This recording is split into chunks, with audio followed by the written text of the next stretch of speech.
all of you that have come after I introduced and welcomed the visitors or the participants that joined us.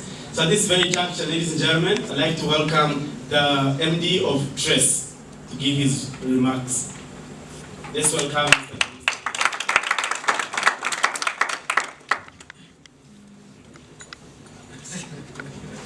Thanks, Mr. Joshua. Good evening again.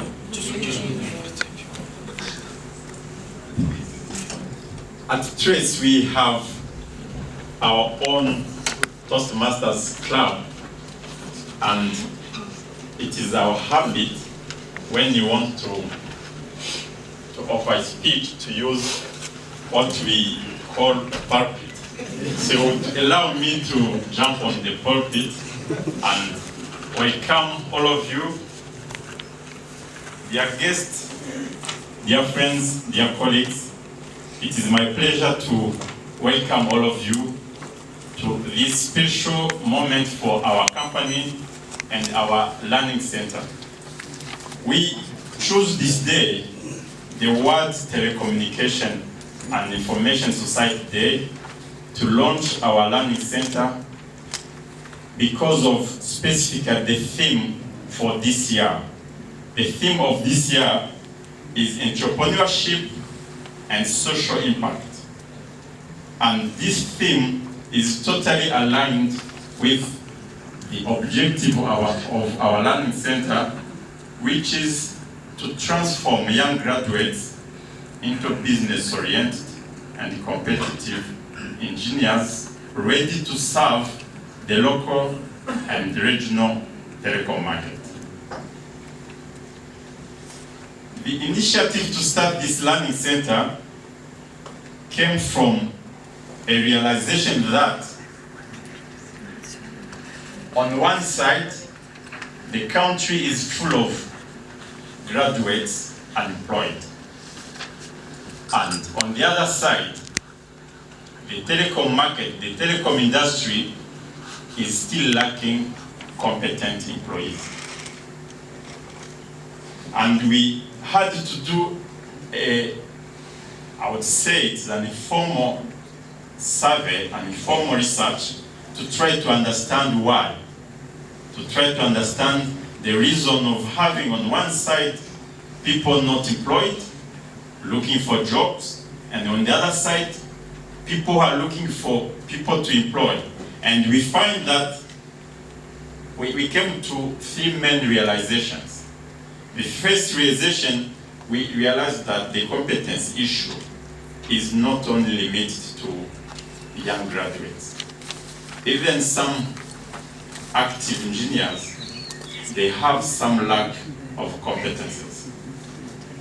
The second realization was that many engineers, even some of those who are the best, they have been educated to be action-oriented, not business-oriented. The concern is about what we have done, the action, and the financial reality behind it, it seems to be not their concern. And the third realization was, when it comes to behavior of many engineers, or a number of engineers, we realized that that was not really their concern as well. And you would find sometimes explaining kind of, this is not me. The fault is not from my side. It is from the other guy. That kind of behavior, that kind of poor behavior results from what I realized as being an inadequate education. So we came to a conclusion that to be really competitive in this world, we needed to have both technical, leadership, and business competencies. And our learning center was learned in that context. Dear guests and friends, As a common saying goes on, your attitude determines your altitude. And as Einstein said it correctly, the fundamental challenges we face cannot be solved at the same level of thinking we were at when we created that. It means we need really to have a paradigm shift. We need to change what we often call the mindset for being transformed from action-oriented to business-oriented with both leadership, technical, and business skills. In January, you would allow me to tell you a story. I met a friend of mine, the CTO of M10 Côte d'Ivoire, and he was launching a book he called Donner le meilleur de soi. If I can translate, give the best of yourself. And when I was discussing with him, I asked, how come you, with your engineering background, you came to write a book not about technical subject, but about leadership? He answered me with a formula. He put on a paper and saying success level is equal, open bracket, the existing knowledge plus the new competences, close the bracket, times attitude. Then he told me, you see, Venus, the attitude is the multiplying factor. You may have very high competencies, technical competencies. You may even get new competencies, but if your attitude is poor, the success level will not be acceptable. And this reminds me again, when I entered in Tigo the first time, at the front desk, it was written that here at Tigo, we welcome both competence and attitude. With poor competence, we train. With poor attitude, you don't have a place here. That explains why we insist on having a leadership-based, business-oriented program before moving to the technical side. We developed a model we termed alignment, competitiveness, alignment, commitment, competitiveness, customer and business. The reason we said we need to be aligned with the people we are offering the training is because when you don't know what you want, you even don't know where you are. So the first step in our learning center is to help young graduates to develop a mission statement. And for that, we use frameworks we got from Stephen Covey, The 7 Habits of Highly Effective People, especially the first 3 habits. Be proactive, start with the end in mind, and first think first. Once the student comes with a mission statement, we compare it with the mission statement of the organization. If there is alignment, then we can go together.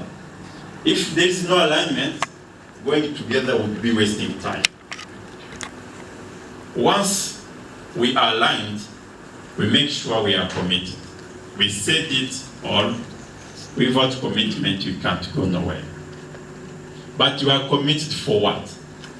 We are committed for being competitive. And being competitive means being better than others in whatever you do. You give your best. And because we said we are business-oriented, you have to be competitive in serving a certain customer. But you don't serve the customer just serving him. It must be at a profit. And that profit is what we call the business side.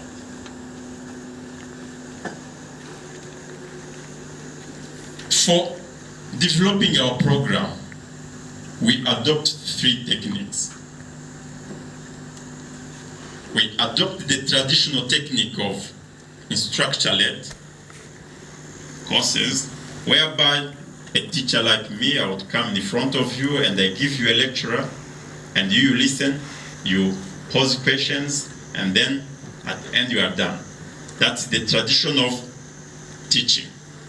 The second method, which is quite new for the system in Rwanda, is we call it checkout system. Those who are in our learning center, they know what it means.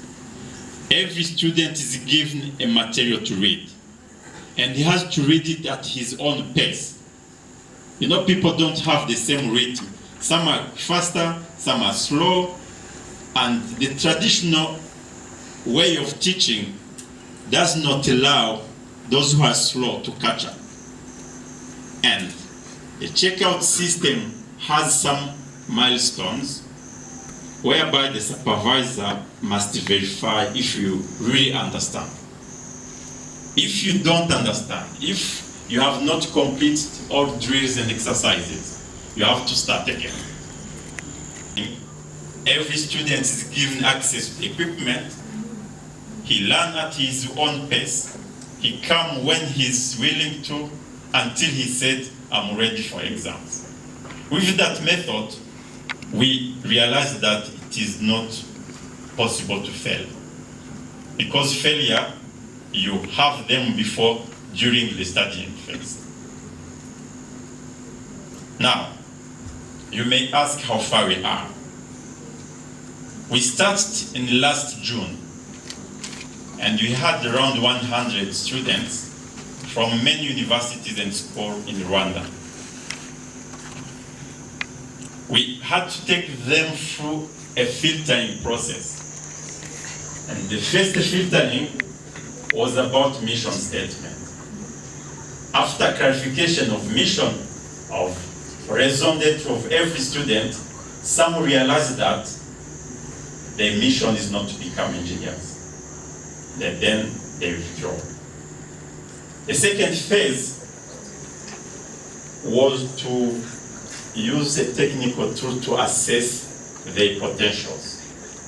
We use a tool called PPA, Personnel Potential Analysis, which includes what is commonly known as IQ, Intelligence Quotient.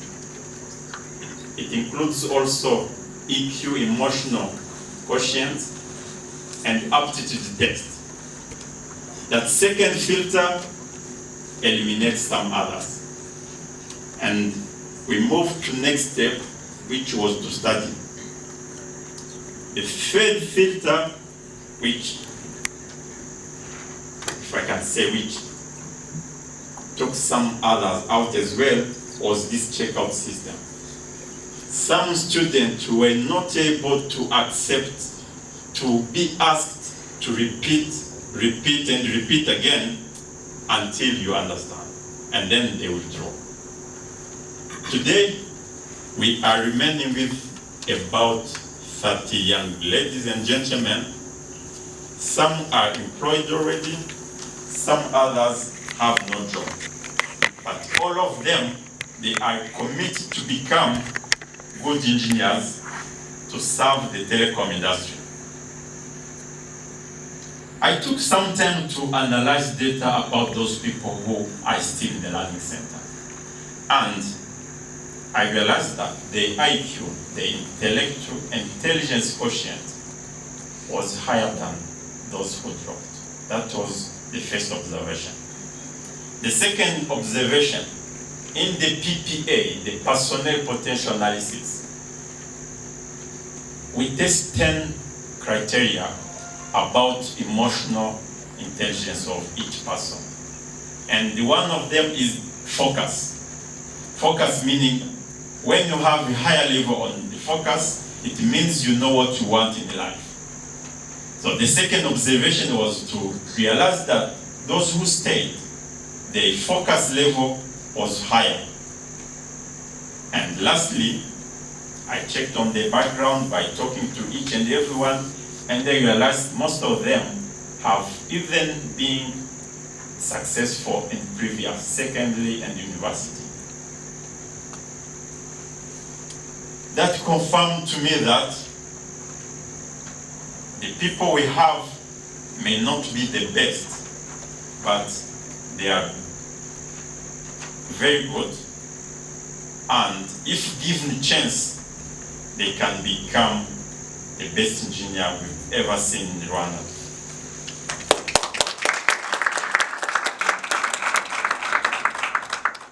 Now, what are we offering as Trace Learning Center? We consider that learning is not a destination, it is a journey. And we have decided to take this journey with full enthusiasm and optimism. And what we ask you, whether from private companies, whether from the university and different partners, we're asking something which is simple but expensive. We are asking about your time. The time is expensive, but what we ask you is quite simple, is to look at our program, to look at our system and see if it is aligned with what you want, if it is aligned with your objectives. And if you realize it is aligned, we can guarantee you that you will not be deceived to take us as your partner. Partners, as suppliers, and even as your clients. You would allow me to thank you again, asking you to keep support our young graduates, our youth. As we always say, this is the future of our country, and it is our responsibility for all of us to consider our future a better future. Thank you.